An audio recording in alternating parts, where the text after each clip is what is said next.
जो stress management है ना, वो सिर्फ मेरी सारी जिंदगी स्ट्रेस में गुजरी है। यू नो,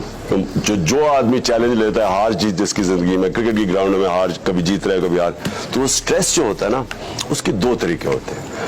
एक स्ट्रेस की मैनेजमेंट होती है एक्सरसाइज, जब आपके ऊपर स्ट्रेस पड़ा एक्सरसाइज होती है, लेकिन जो सबसे बड़ी स्ट्रेस मैनेजमेंट वो नमाज है।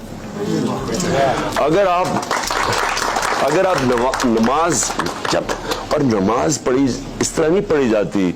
वो भी मैंने अपनी जिंदगी में शुरू में, क्योंकि माँ बाप कहते थे सुबह की नमाज पढ़ लेता था, मैं शुरू की बात कर रहा हूं। लेकिन जब आप नमाज